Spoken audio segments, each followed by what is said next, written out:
आज जो देखते हैं वो देखते हैं क्या, क्वांटाइजेशन ऑफ चार्ज। ठीक है, तो क्वांटाइजेशन का जो कॉन्सेप्ट है वो सबसे पहले फ्राडे के अनुसार दिया गया था। फ्राडे ने दिया हुआ था कि देखिए चार्ज जो होता है वो हमारा क्वांटाइज नेचर का होता है।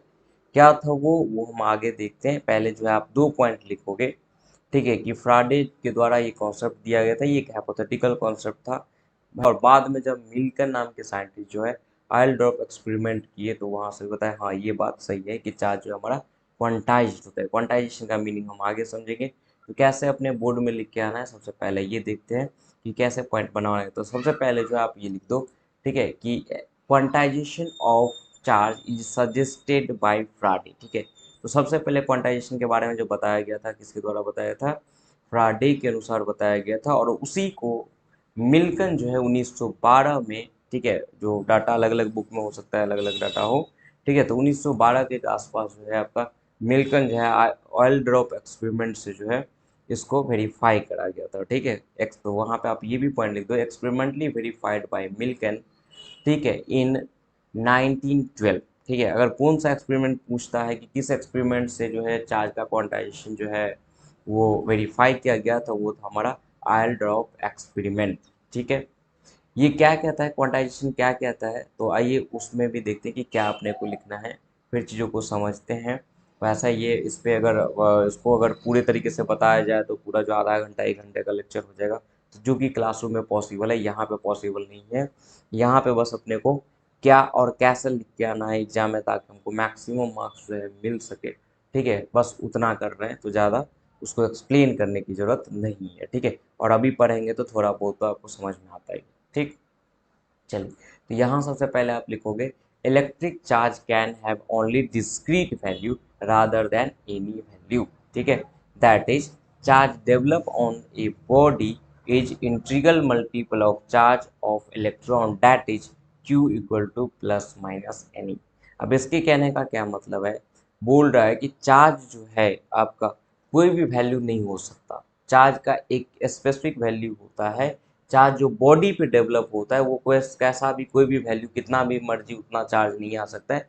वो एक डिस्क्रीटनेस होता है, डिस्क्रीट वैल्यू पे आता है। वो डिस्क्रीटनेस किस कैसे आता है, तो इलेक्ट्रॉनिक चार्ज जो होता है हमारा, जो इलेक्ट्रॉन का चार्ज होता है उसके इंटीग्रल मल्टीपल में आता है। ठीक है, तो सीधी भाषा में अपने को ये लिखना है electric charge can have only discrete value. क्या होता है, इलेक्ट्रिक चार्ज केवल क्या रखता है, discrete value rather than any value.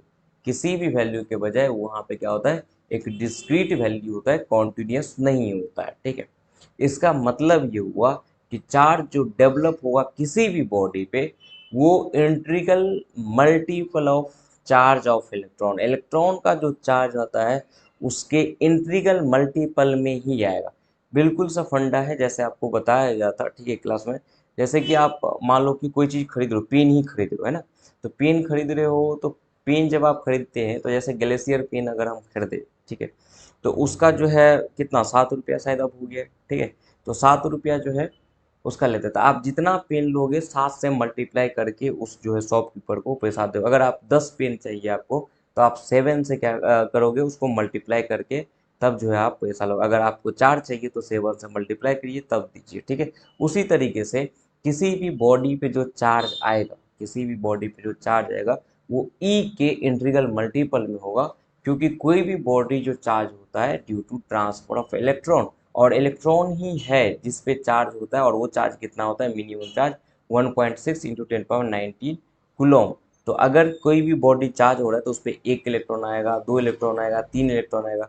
मतलब कि जो इलेक्ट्रॉनिक चार्ज है 1.6 इंटू 10 पावर 19 कूलम, उसी के इंटीग्रल मल्टीपल में आएगा। ठीक है, तो सिंपल सा फंडा है, कोई बहुत ज़्यादा वो वाली बात नहीं है। अगर उसको समझा जाए तो हम बहुत अच्छे से समझ सकते हैं, लेकिन यहाँ पे वो चीज़ नहीं करेंगे। ठीक है, चलो, तो ये जो फॉर्मूला क्या बन जाता है, तो फॉर्मूला सिंपल सी बात है, क्यू जो आएगा किसी भी बॉडी पे वो आपका एन ई के इक्वल आएगा। प्लस माइनस हमको ये बता रहा है कि अगर हम बॉडी से इलेक्ट्रॉन निकाल ले, है ना, बॉडी से अगर इलेक्ट्रॉन निकाल ले, तो वो बॉडी हमारा निगेटिवली चार्ज या पॉजिटिवली चार्ज, कौन सा चार्ज होता है, पॉजिटिवली चार्ज होता है, तो वहाँ पे प्लस आ जाएगा। वही बॉडी में इलेक्ट्रॉन अगर डाल दे तो हमारा जो बॉडी हो जाएगा वो निगेटिवली चार्ज हो जाएगा, तो वहाँ पे माइनस आ जाएगा। ठीक है, बस प्लस माइनस जो है नेचर को बता रहा है कि बॉडी पे जो चार्ज आ रहा है वो पॉजिटिव वाला है कि नेगेटिव वाला है, और वो डिपेंड करेगा इलेक्ट्रॉन ऐड किया गया है या इलेक्ट्रॉन रिमूव किया गया है उस बात पे। ठीक है, तो ये चीज़ था। साथ में जो है आप यहाँ पे टर्म्स ऑफ जो है लिख दो, जैसे कि where n equal to number of electrons, जो कि 0 1 2 3 4 सो ऑन कर सकते हो। यही का वैल्यू होगा इलेक्ट्रॉनिक चार्ज कांस्टेंट, इसको बोलते हैं। ये जो आपका 1.6 × 10⁻19 कूलम है, वो फिक्स चार्ज कांस्टेंट है वो, इसीलिए इसको इलेक्ट्रॉनिक, क्योंकि इलेक्ट्रॉन का चार्ज है इसलिए ये एक इलेक्ट्रॉनिक चार्ज कांस्टेंट है।